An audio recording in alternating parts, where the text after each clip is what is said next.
Hello, my name is Peter Parfitt and welcome to the New Bit Workshop. I've just created my brand new and very best Tracksaw cutting station ever.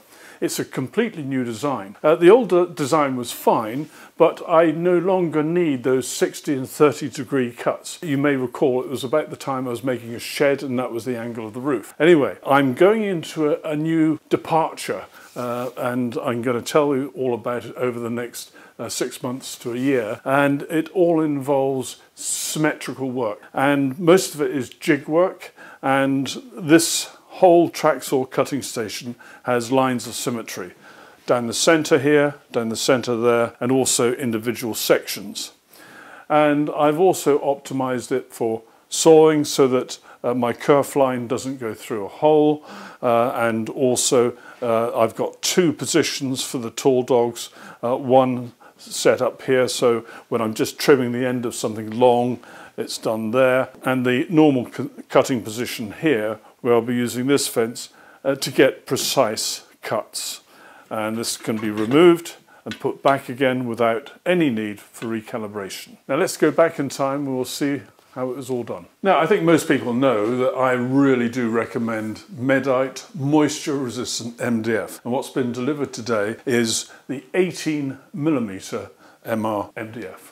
And the reason I choose Medite is very simple. It's got a hard outer core, which is absolutely perfect if you're using any form of path dogs or making a Tracksaw cutting station, whatever it might be, because it really does stand the test of time. Now, having moved house, I had to find a new supplier, and I've found the most super company. They're called Moss Timber. I've got nothing to do with them. I paid the full price for the timber I'm getting from them, so I'm just giving them a chuff up because they are really good, and I really do recommend them. Anyway, back to this. Medite, moisture resistant, absolutely essential. Now, rather than just accepting any of the edges as the timber is delivered, and I must say this has been delivered in excellent condition. Not a single corner has been bashed.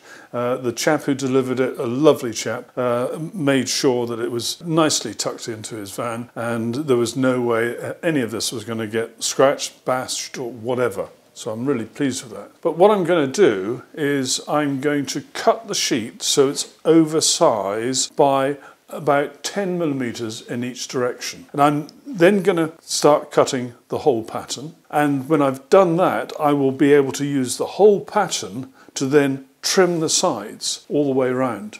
And by doing that, that will guarantee that the sides are parallel to the array of dog holes. And I think that's a rather nifty way of doing it. I've never done that before. I know many of you out there who've made Tracksaw cutting stations have done this, and I think it's a really good idea. And here is my sketch as it appears right now. It'll be just a little bit tidier if you ask for a copy. Now, according to my plan, the gross size, that's before we trim it to exact size, is going to be 1084 by 1756. So I'm going to measure 1084 from that edge to here, and then I'll measure the 1756 from that edge up to here, and I'll trim off the excess. And you know what they say, measure twice, cut once. I'm at the age now where it's measure 3 times and keep your fingers crossed.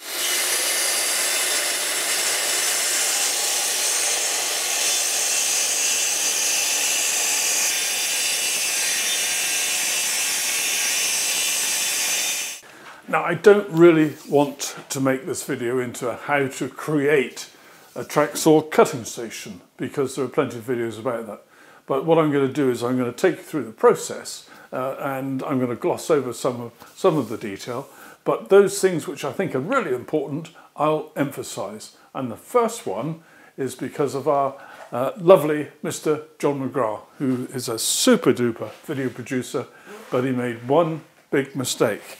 He was doing a large Tracksaw cutting station and he started on one side. If you've got a large Tracksaw cutting station, your very first place to begin is dead center on the long side. I've put a pencil line here, dead center, so it's going that pencil line that way.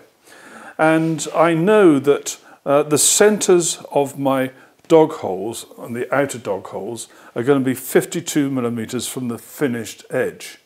But because we've allowed an extra 10 millimetres all round, I've drawn a line which is 62 millimetres from the edge, and that line goes all the way left and right where the first path stick is going.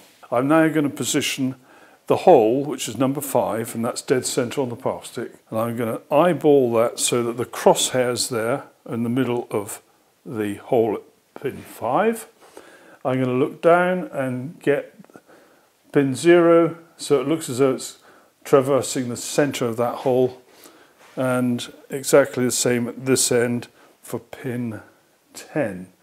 And when I'm happy that that's set up, now bearing in mind that we've got 10 millimetres all round of slack, so if this is a millimetre or 2 out at this stage, it really does not matter. And I'm now holding this in place with a pair of clamps. So I've got my 2 clamps in place and they're holding this where it should be. Now just be warned, whenever you apply a clamp to something like this, there is a danger that the final bit of tightening up of the clamp will make in this case the path stick move a fraction. So always check that it hasn't made it move.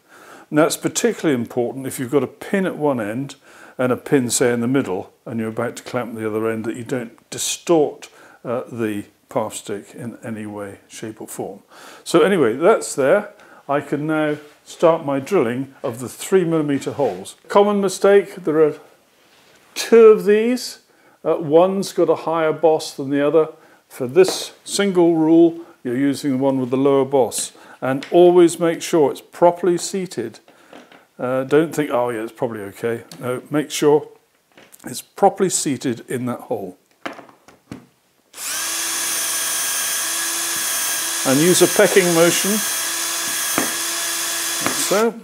Now, as soon as you've done the first hole, even though it's clamped, put a pin in, okay? Then if, as you're walking past this, you accidentally knock a clamp, it's not going to ruin the whole scheme of things. And I'm now going to go to the far end, hole number 10, making sure it's properly seated, and I'm going to do that hole.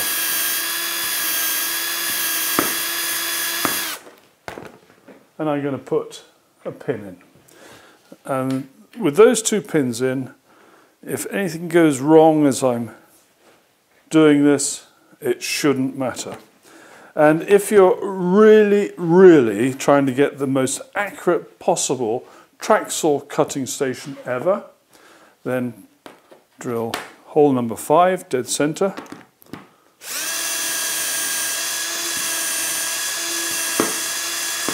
And make sure you don't put any lateral pressure on here, because believe it or not, you can bend a steel ruler even though it's clamped at both ends. Now, one of the most common errors that people make is that when they're putting in these 3 millimetre pins, they don't fully engage the 6 millimetre boss with the 6 millimetre hole in the ruler. Now, in order to get this right, I find it's best to locate the pin through the hole first, like this, with the ruler raised, so you know it's there. Then keep the ruler up with one hand as you're pushing down in order to get the ruler seated. And that way you can see that that is properly in location. The next common error is when doing the 3 millimetre drilling is incorrectly locating the 3 millimetre drill guide into the 6 millimetre hole of the ruler. What you have to do is to make sure it's properly there, and you can give a little wiggle with your fingers to make sure it's properly there before you then do the drilling. And use a pecking motion.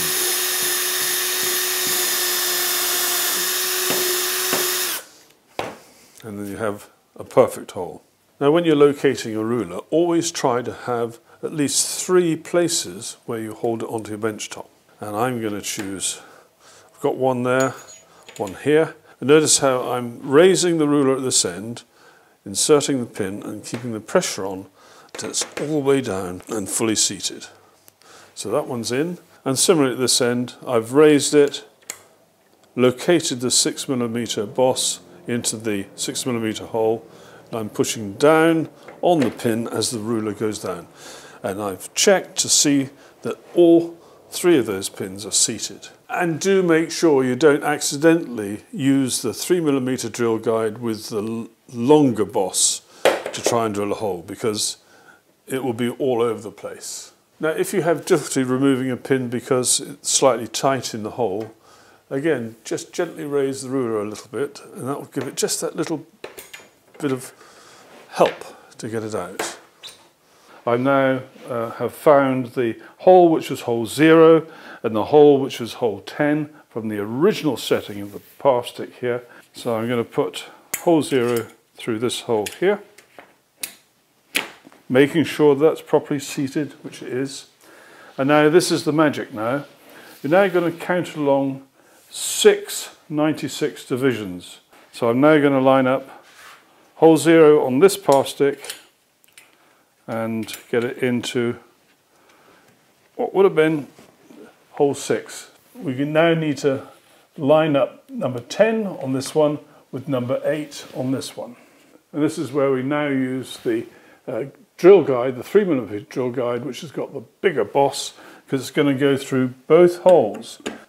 And you can tell when it's gone through the other, just a slight bit of pressure with your finger, not very much, and see if you can wiggle that bottom one or this one, and it doesn't move. So there we are, that's definitely in there, and I'm going to make sure I'm applying no sideways pressure here whatsoever.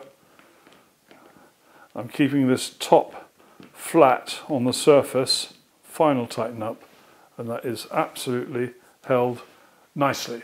So now, because of that lovely Mr. Pythagoras, we have 6, 8, 10. That guarantees that that's a right angle up there. Right, so I've drilled that. I now want to hold that absolutely in place. And if you drilled it properly, that should just push straight in, and I can see for sure that the boss is located. I'm now going to drill a hole at about there and put the other pin in. And be very careful not to move this ruler left or right, because no matter how wide your ruler is, you can make it move if you put lateral force.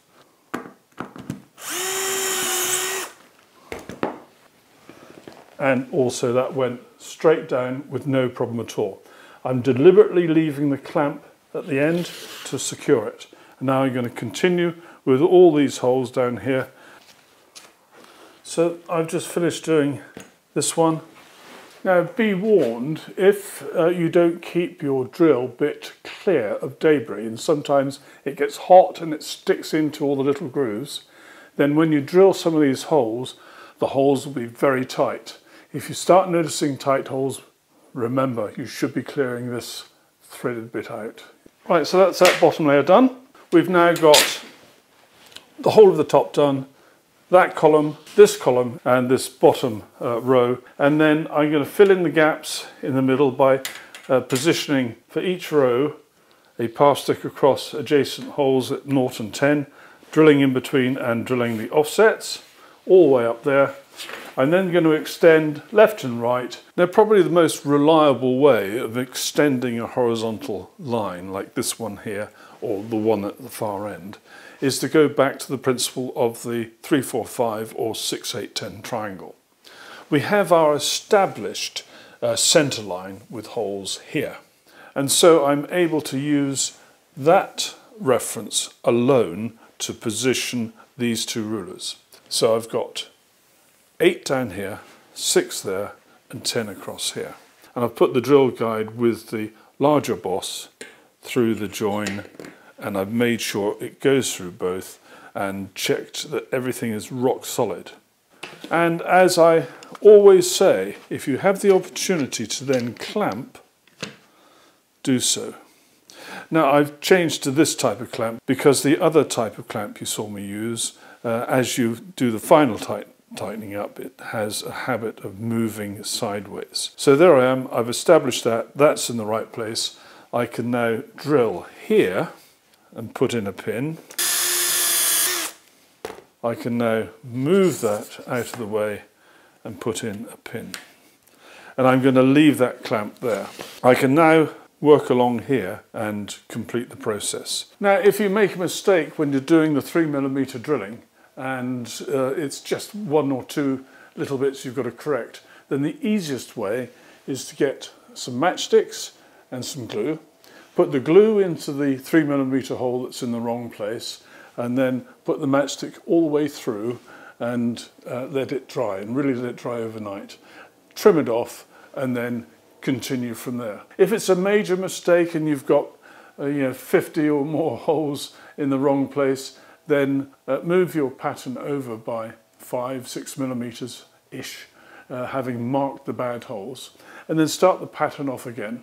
Then when you drill out those new 3mm holes, the duff ones will disappear. Now I've finished cutting the 3mm holes which dictate the layout. There are a lot of 3mm holes that aren't going to be expanded into 20mm holes. And the idea of that is that if at a later stage I suddenly decide, oh, I've got to have some 20mm holes here, then I can do it very easily without having to go through the stage of drilling the 3mm holes. Now, I've just made a mistake. I've put a hole here where I didn't mean to. I meant to skip a hole there. And so what I've done, I've got some dowel which is just 20mm in diameter. I've put some glue inside there and I'm going to push this down in. Now, rather than using a hammer to knock it all the way in, it's best to use a clamp, and that way it will go in more gently, more evenly, and it will stop when it hits the other side of the clamp. So I'm just going to use the clamp to push this in as far as it will go. And that seems to be it. You mustn't be upset if you have a whoopsie like this. It's easy to recover from it. And so I can now use my little flush cut saw, even though the glue's not dry, it doesn't matter. And the trick is, when you're using these saws, press down on the smooth part of the blade as you saw, and you shouldn't then, theoretically, get any marks on your piece of wood. That's that. And although it's visible, people will ask me about it, they're saying, yeah, you're not very good, are you? Doesn't bother me at all. There we go, so that's repaired, and I can continue and I can drill the hole where it should be there. And so I don't make the same mistake on this other side. I'm just going to put a little message to myself: do not drill here. Now, the advantage of having things at 48mm centres is that on the 20mm drill guide you've got 48mm centres between the two positions. So actually you don't need to change position very often. I'm just lining that one up there, and ordinarily you wouldn't be able to use these at this stage, but because we've already drilled up here, I can put that one in there, and I can put a pin in this other end, because it's still a 3mm hole there, and that's that held absolutely rigidly. So I now connect my hose, and off we go with the next hole.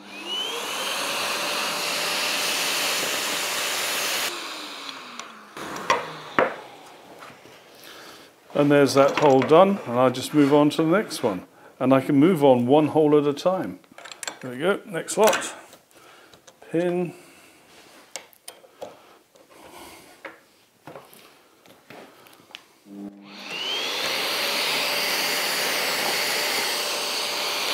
Now, I appreciate that not everyone is fortunate enough to have Festool kit, but I must say the removable chuck like this, the Centratec chuck, and the on-off button on the extractor makes life so much easier. Now, I know someone will probably mention this, but if you're lucky enough to have a second 20mm cutter, then you can use it and make this whole process much quicker. Now, when using the 20mm drill guide, try to use locating pins or locating dogs at the extremities if you can. Now in this particular case I'm going to drill a hole just here, and so I'm going to just line that up by getting the tip of the drill in place, and I can then slip in one dog there and one dog there. And that's now holding that really firmly. Try and always make sure, whether it's these 25mm dogs or whether it's the 3mm pins, try to have them at the extremities if you can. And the exception to that is when you want to do the hole in the very corner, because there is no way you can have any support here or here. So what you have to do is to get that partially located and then use two of the 25mm dogs like so, and that will hold that pretty well in place. And remember, always use an extractor when you're using the 20mm drill guide. Without an extractor, you'll never be able to get a clean hole. It will clog up, things will get hot, and you'll be very disappointed.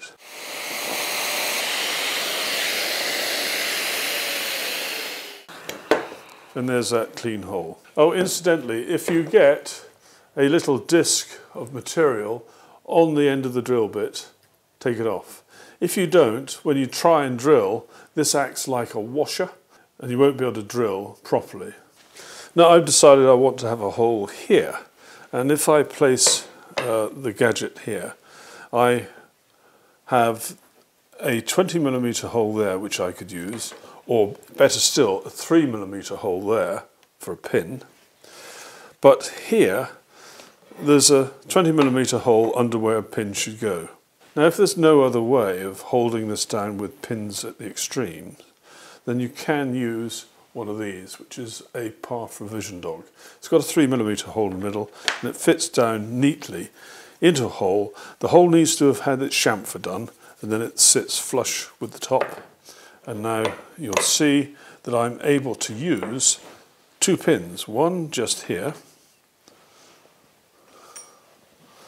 and the other where there's a pinhole underneath just there. So I've now got two pins at the extremities holding that in place. Now I like to chamfer the holes as I go, and I use the Path combination chamfer tool and reamer. The reason the two are in one is very simple. Sometimes, even when you produce a newly cut hole, there may be, because you drilled it too rapidly, perhaps your dust extraction isn't so good, or maybe even the material is fractionally moist, so that when it warms up, all those little hairs populate the surface of the hole. So the combined chamfer reamer is a good idea. Anyway, it's very easy to use. That's it. That's that done. That's it. All holes drilled and all holes have got their chamfer. It took me a little bit longer than I anticipated because I've actually added a few more holes, and these will all be reflected on the plan. Now it's time to trim all round, and I'm going to take 10mm off, and that will then make the sides parallel to the rows and to the columns, which may be useful for some types of work.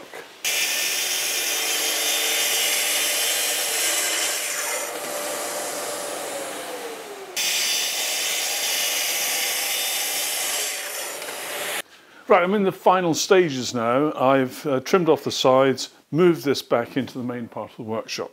I've noticed there's one hole I've got to drill over here, which I've missed. Never mind.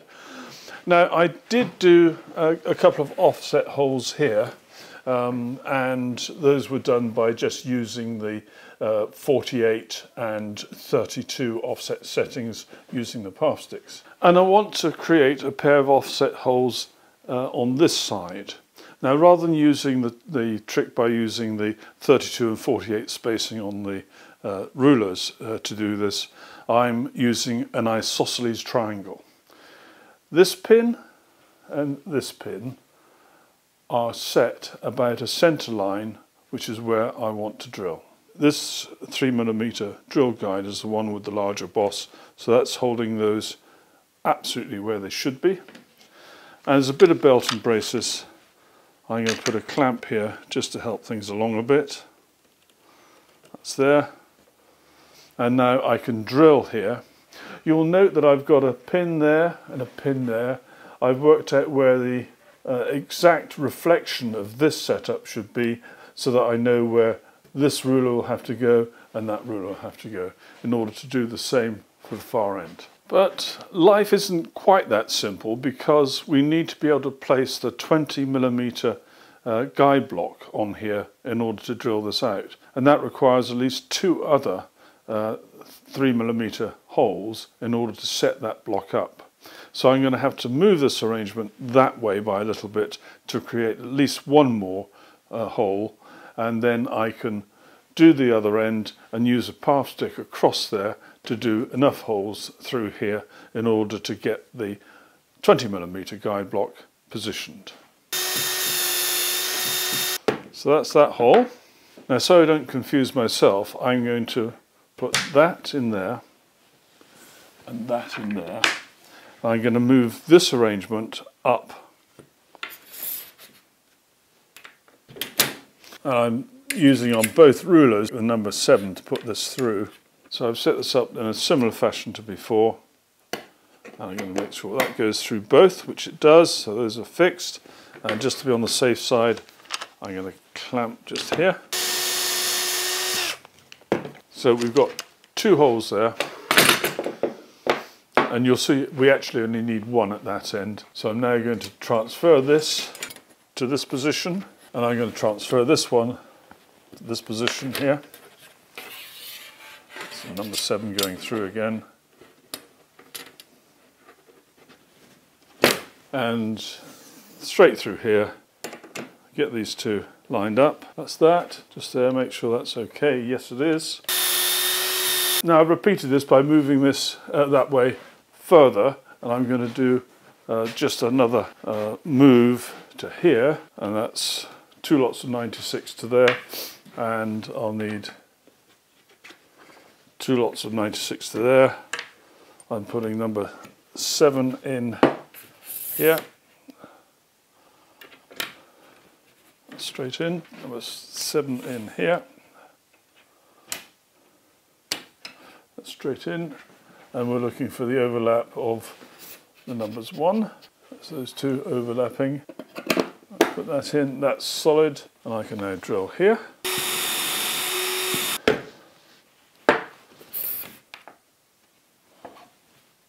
That one's in, so that's in there, and that's in there. So I can now drill these intermediate ones here. And finally I can just do the last couple of holes here. So that's that, and so now I've got the ability of making this one and the one at the far end into a 20mm hole in the usual way. So there's my new offset hole in the correct place, and I'll do the same at the other end. So now I've got my 2 offset holes, put my tall dog in there and the other one's already in. If I put my guide rail against here, you can see that my kerf line will not be going through any column of holes. And this will be my standard position for the guide rail because I will be using the UJK fence and rail stop. Well, that's it. There's the new Tracksaw cutting station created with the path guide system, and I must say I think this is the best I've ever created. Now I'm now all set to do the jig work and also the work that involves lots of symmetry. Many thanks for watching. Take care. Bye-bye.